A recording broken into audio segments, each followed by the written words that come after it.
Quote, "We don't see them, we don't hear them. Aren't we part of Ontario?" That quote from Chief Paddy Peters of the Pikangikum First Nation north of Kenora. And it's speaking to a belief that the concerns of many of Ontario's Indigenous peoples have not often been on the tongues of provincial leaders during this campaign. Joining us now to discuss what they're hearing, Ontario Regional Chief Stan Beardy, Sylvia Maracle, Executive Director for the Ontario Federation of Indigenous Friendship Centres, and Hayden King. He's Director for Ryerson University's Centre for Indigenous Governance. And it's good to have you three all back here at TVO. Thanks for joining us tonight. I want to just start by acknowledging the death this past week of a significant person in the Aboriginal world in Canada. There's Stan Ludet. He is the Grand Chief of the Cree community on the James Bay coast.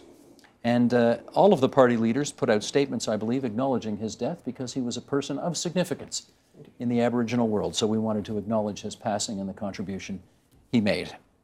Okay, moving on. Let's bring up, if we can, Sheldon, these facts to get our discussion started. More than 300,000 people self-identify as Aboriginal persons in Ontario. That's about 2.4% of the province's total population. 1 in 5 of the country's Aboriginal peoples lives in Ontario. Almost 16% of all Aboriginal peoples in Ontario live on reserves, meaning, of course, more than 84% live off reserves. Those numbers courtesy the Ontario Ministry of Finance. And a further breakdown, about 2/3 identify as First Nations, almost 30% as Metis, and just over 1% as Inuit. All right, that sets the table. Sylvia, get us started here. The election's been almost 6 weeks on now. In your view, have Aboriginal/Indigenous people's issues been on the radar screens of the candidates? Not really, and it's not because we haven't tried to sort of raise the issue and get our issues there. But it's often the relationship with us is one of convenience. When we advance a statement someone's making, then there's a reference to us. But otherwise, we're not considered as part of the bigger issues that have to be discussed in the province. Stan Beardy, what's your view on that? I had, as Regional Chief for Ontario, I had sent a letter to all the party leaders. I got a response from 2 parties, Liberals and NDP. My observation is that we're not really on their radar at all. There is some discussion in terms of resource extraction, but beyond that, there's no real interest on our issues. Hayden King, what would you have liked to have heard that you haven't heard? Well, I would have liked to see Native people in each of the parties' platforms. First of all, a grand total of 1 mention in each of the party. I mean, that's total. Conservative, Liberal, NDP, Green. There's 1 mention of Native peoples in each of their platforms. There was no mention during the debate. There was no visits to communities. I mean, as Sylvia and Stan say, there were Native people non-existent in this campaign. I would have liked to see discussion about land and resource management. I would have liked to see discussion about education, health, criminalization of hunters. Let me get you to speculate. Why wasn't any of that there? I think that Native people probably are not a market for politicians in today's climate. You know, we don't represent significant numbers to make any difference in Ontario's current electoral system. How many friendship centres are there? There are 30 in the province. Any leader or any candidate drop in at any of them, to the best of your knowledge? There have been candidates that have dropped by, but we made some very specific outreach, like Stan, not just to parties, but also to people running and saying, as part of your potential constituency coming in, let's have conversations about what the issues are and sort of where you stand on things.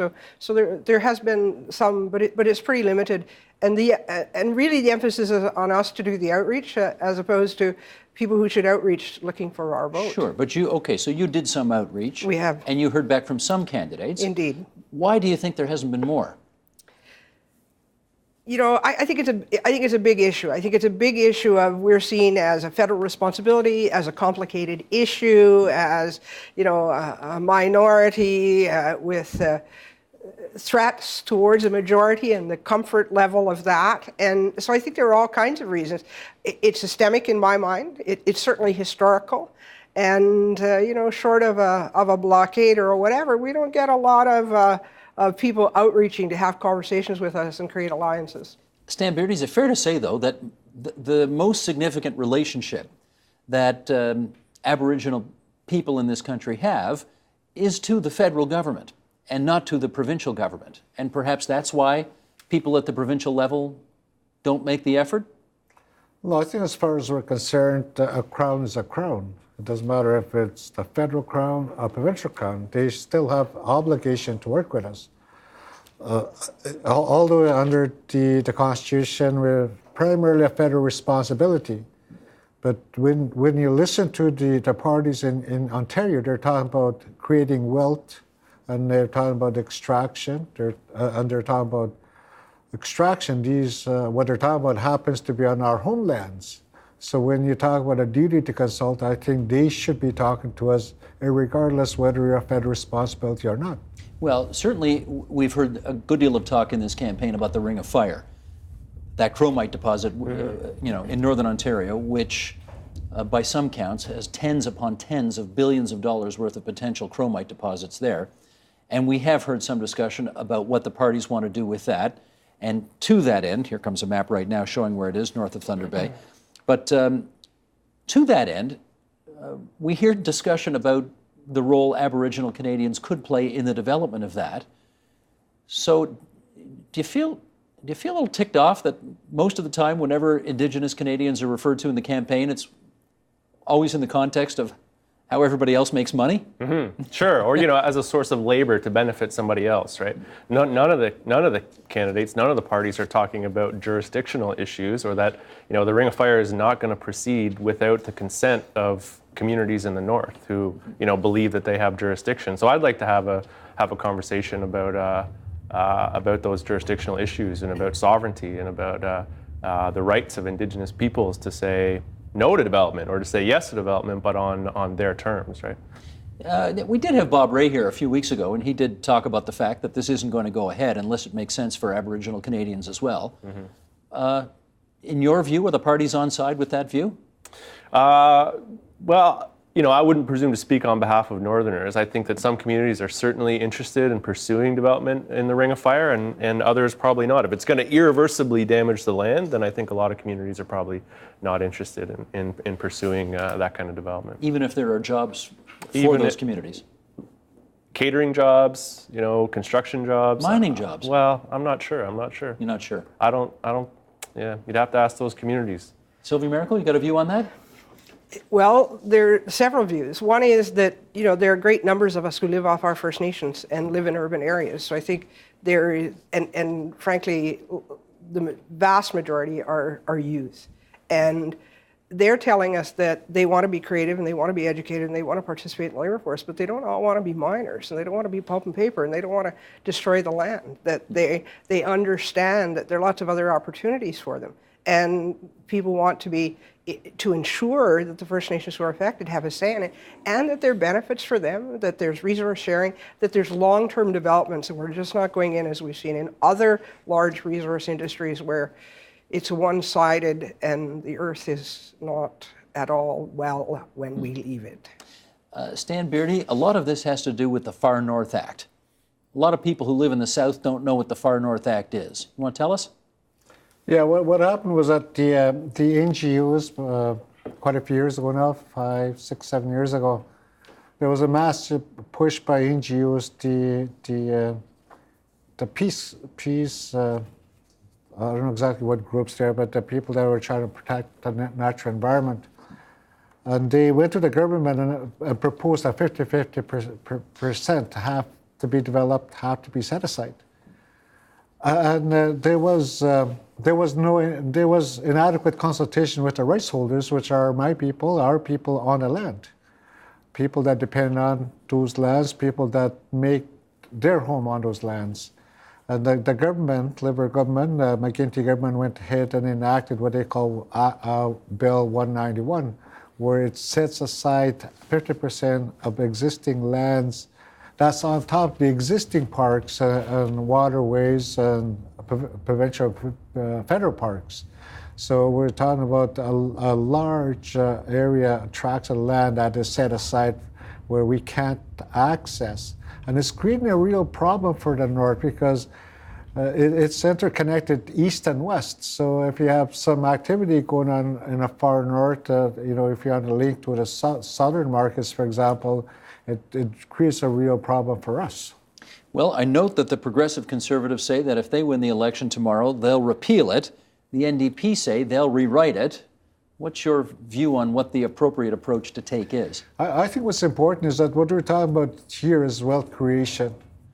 I think what we're talking about here for First Nation perspective is that regardless what happens up north, there's two things here we need to understand. One is that around Thunder Bay, the party, the candidates, they're using the word consult, but they're the one who use the word consent. And that's a problem for us because that is what we're talking about. The other thing is that although we're at the table talking to the government and the industry regarding the Ring of Fire, for example, if the legislation, policies, and practices don't change from the last 100 years, going forward, nothing will change for us. So that is very significant. And that's what we're saying, that we have to use the tools available to us. One is consent has to be there to make sure that we benefit. And that has to have some legislative base to make sure we benefit from any activity. Hayden King, there's certainly a difference between consulting and consenting. Can you tell whether any party out there is running on a platform of we need the consent of the Indigenous people in the area before we go ahead? Or is it all consultation as far as you can tell? I don't think consultation is even mentioned in platforms. The NDP have mentioned First Nations in their platform, that's it. Maybe the Communist Party, I think, has something on working with Indigenous peoples, but that's the extent of it. And it's really unfortunate to see because, the provinces are supposed to be junior partners in Confederation. They're supposed to be taking direction from First Nations as far as I'm concerned. So this limited appreciation of Indigenous power, especially in the North, is problematic and is going to hurt them in the long term when they try to work with communities that are not interested in this more hostile approach. Sylvia Maracle, I don't see anybody promising consent. They are promising to consult. Is the consultation that you're seeing adequate to date? No, because oftentimes the consultation processes with the provincial government we're the last thought. There's a long list and we're at the end of the list. It's a day or two before they're trying to get a document to cabinet or something in the House. And it's not, there's never sufficient time, resources. We don't get to create relationships. We don't get to have a fulsome discussion. It's always a narrow silo that you can talk in it. And so they're not appropriate. And I know that the First Nations to the Chiefs of Ontario and others have tried really hard to come up with consultative processes that are much more based on reciprocity, on reciprocal and respectful communications. And it hasn't gone anywhere. Can you just, let me follow up on this. We've got a map on our website which shows where all the leaders spend all their time. And there's lots of pins on that map in Southern Ontario. I don't have to tell you. They spend a lot of time in and around the Toronto area because, of course, this is where most of the votes are. Yeah. And then you look at that map, and there are barely any pins at all north of the French River, because there are fewer people, obviously, who live up there. Can you give people in the South a sense of how frustrating it is to live north of the French River, particularly if you're a member of an Indigenous community, and know that you're not going to get to see a leader come anywhere near your world for the whole 40 days of the campaign? Well, first off, I should say I come from a Southern First Nation, I know right? You are, but a number of our senators in the North, I have to tell you, there are two schools of thought. One is people don't need the frustration. They don't need to sort of roll out the carpet and stop everything they're doing for people to come. But we frequently complain about not just Southern, but Southern urbane in terms of Toronto policies being created and sort of rolling out, with people never having stepped foot in even a small northern community that's urban, and understand that a massive document of policies and procedures don't have the application sitting there because all of the community doesn't have the same services. There are language issues, there are literacy issues, there are all kinds of things. Mm-hmm. So it is incredibly frustrating. And it's one thing for us to say, if you have a mental health addictions problem, there's CAMH in Toronto. Well, there's no CAMH in Sioux Lookout or in Red Lake or Cochrane or wherever. And so it becomes very difficult from people who have left the communities and are looking for services and are looking for quality of life issues when, frankly, the promised land isn't there either. Stan Beardy, people ticked off that they never get to see the leaders up north? Yes, as a matter of fact, one of the communities in the far north, Pekangicum, has 3,000 people. And they issued a statement just last week or earlier this week, said, well, because none of the candidates came to their community to talk to them about their platforms or what they expect from Ontario government, they're saying, well, as a result, they won't allow a voting both to be in a community. So I think that is a sign of the frustrations that's out there, not only from that First Nation, but other First Nation groups across Ontario. What would you say, Hayden, are the chief concerns, let's go south now, for many of the Indigenous Canadians who live in cities, off reserve? What are the chief concerns that they have that they would want to see addressed in this campaign? Well, I would still say that land and resources are an issue. I think most of the conflicts over land we see happen. Well, I shouldn't say most of the conflicts, but many of the conflicts we see over land happen in the south. You know, Six Nations is a good example. Caledonia is a good example that's ongoing. But education is a big one as well. Post-secondary education, which the province has responsibility for. And, meaning access to it? Access to it and support for Native students in post-secondary education. And currently there are government policies that do support students. Healthcare, obviously, is a big issue. We've had people actually on this program who come plucked from very tiny reserves in Northern Ontario and find themselves at York University or the University of Toronto on a campus of 50,000 people. And you wonder how you make that transition. It's quite bizarre, isn't it? It is, but there are a lot of, well, I shouldn't say a lot, but there are supports in universities for those students, and more resources are always welcome. So that's an issue. Healthcare is another issue. Policing is a huge issue. Provincial jurisdiction, cities, rural areas, when provincial jails have, in some cases, 90% Mushkegowuk or Haudenosaunee or Anishinaabe inmates. I mean, that's an issue that needs to be discussed. So yeah, I guess maybe those are the big ones. But all child welfare, another example, which any area that the Indian Act doesn't cover explicitly, the province comes in and has jurisdiction. This is Section 88 of the Indian Act. So the province actually has more control or affects the lives of Native peoples in cities, but also in communities a lot more than I think we think they do. Okay, let me try this. You may not like this, but here we go. You ready, Sylvia? I'm ready. The squeaky wheel gets the grease, right? That's the way it works in politics. And many provincial or would-be provincial politicians may think, why am I going to waste my time campaigning on a reserve when these folks aren't going to vote at all anyway? What's the response to that?